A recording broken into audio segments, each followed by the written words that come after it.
15 মাস একটা নির্জন আইল্যান্ডে আটকে ছিল বাচ্চাগুলো। কিন্তু ওই আইল্যান্ডে কিভাবে পৌঁছালো ওরা, চলুন জেনে নিই। কল্পনা করুন, একটা ছোট কাঠের নৌকা ঢেউয়ের চূড়ায় উঠছে আবার নিচে নামছে, আর সেই নৌকার মধ্যে 6জন কিশোর। তাদের বয়স 13 থেকে 16 বছর। এরা শুধু বোর্ডিং স্কুল থেকে পালানো ছাত্র। তারা বোর্ডিং স্কুলের কড়া নিয়মকানুন আর পড়াশোনা থেকে বিরক্ত হয়ে পালিয়ে গিয়ে লাইফ এনজয় করার সিদ্ধান্ত নেয়। তারা রাতের অন্ধকারে নৌকা নিয়ে প্রশান্ত মহাসাগরে নেমে পড়ে। বোর্ডিং স্কুলটা ছিল সমুদ্রের কাছেই, এবং সমুদ্রের ধারেই অনেক জেলেরা থাকতো। তাদের মধ্যে একজন জেলের নাম তেনিলা আহুলা।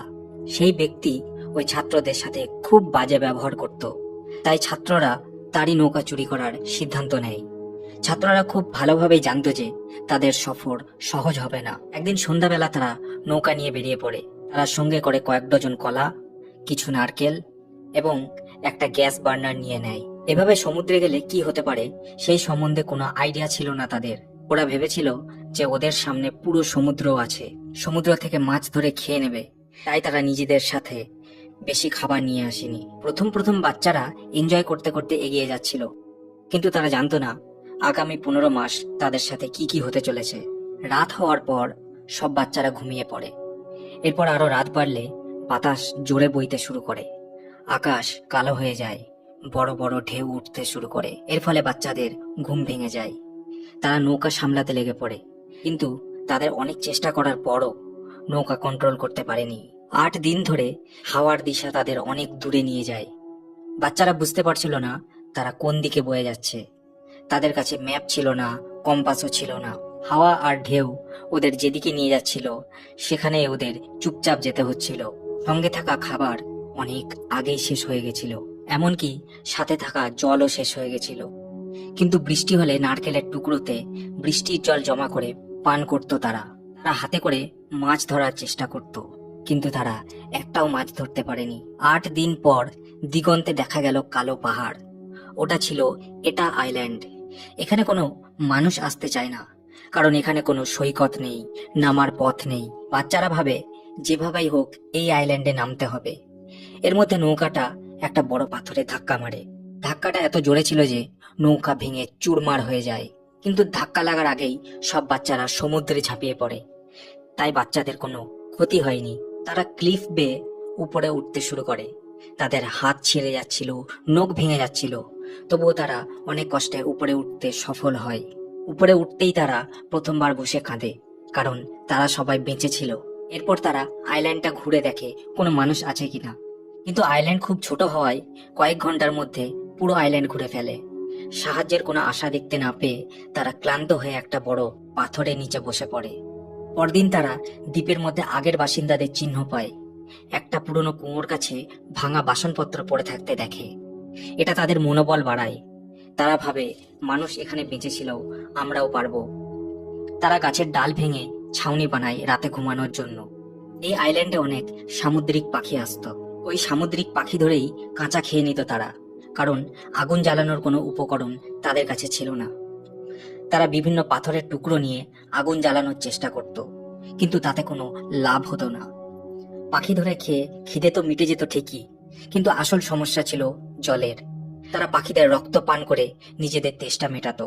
বাচ্চারা রোজ আগুন জ্বালানোর চেষ্টা করত, কিন্তু প্রত্যেকবার অসফল হতো।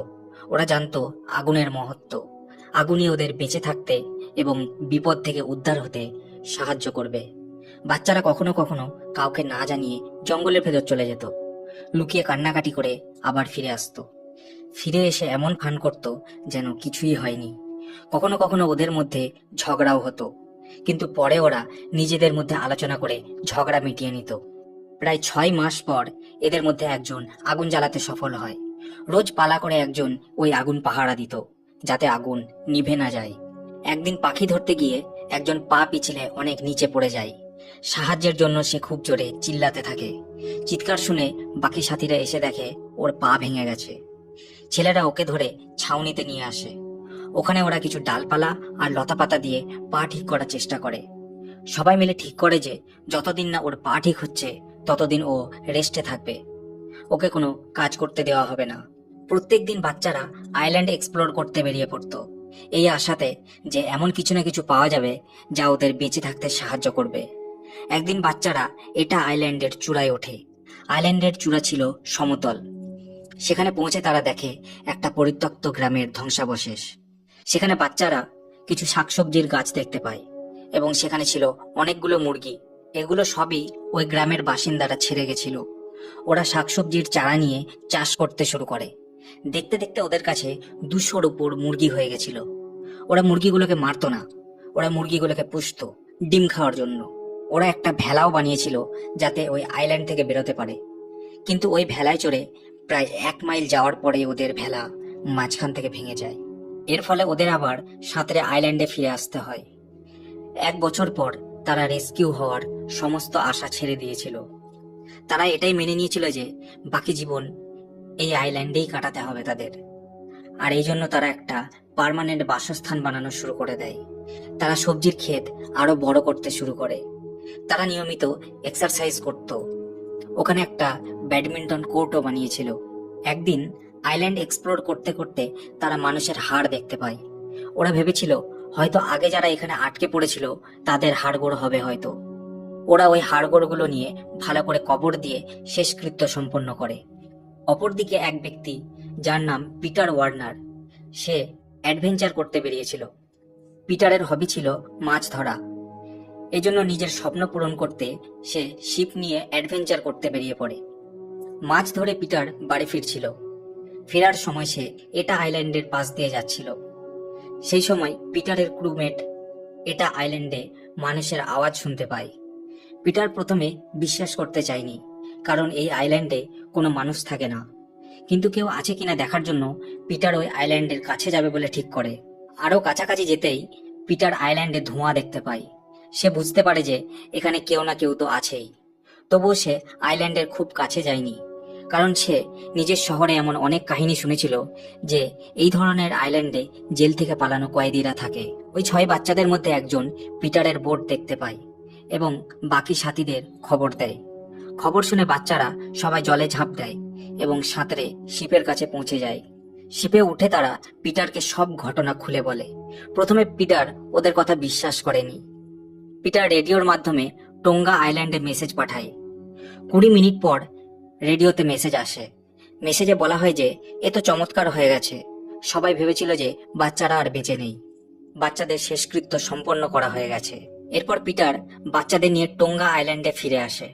বাচ্চারা জানতো না আইল্যান্ডে আরেকটা বিপদ তাদের জন্য অপেক্ষা করছে, আর সেই বিপদের নাম মিস্টার তেনিলা আহোলা। বাচ্চারা পৌঁছাতেই তেনিলা ওদের ওপর বোট চুরির চার্জ লাগিয়ে দেয়। এর ফলে সঙ্গে সঙ্গে বাচ্চাদের লকআপে ঢুকিয়ে দেওয়া হয়। তেনিলা একবারও ভেবে দেখেনি যে বাচ্চারা কি অবস্থায় ফিরে এসেছে। এসব হতে দেখে পিটারের খুব খারাপ লাগে। পিটারের মাথায় একটা দারুণ আইডিয়া আসে। সে ওই বাচ্চাদের কাহিনী নিয়ে ডকুমেন্টারি বানাবে বলে ঠিক করা হয় যে ডকুমেন্টারি থেকে যে টাকা ইনকাম হবে সেখান থেকে তেনিলাকে বোটের টাকা শোধ দেওয়া হবে। তেনিলাও এই আইডিয়া শুনে চার্জ ফেরত নিয়ে নেয় এবং বাচ্চারা তাদের পরিবারের সাথে দেখা করতে পারে। কয়েক সপ্তাহ পরেই বাচ্চারা পিটারের সাথে ওই আইল্যান্ডে গিয়েছিল যাতে ডকুমেন্টারি ভালোভাবে শুট করা যায়। শুট হওয়ার পর ডকুমেন্টারিটা ওই বছরই টিভিতে দেখানো হয়। এই ডকুমেন্টারি আজও ইউটিউবে আছে, আপনি চাইলে দেখতেও পারেন। যদি আপনার এই ভিডিওটা ভালো লেগে থাকে তাহলে লাইক করে শেয়ার করে দেবেন। ধন্যবাদ।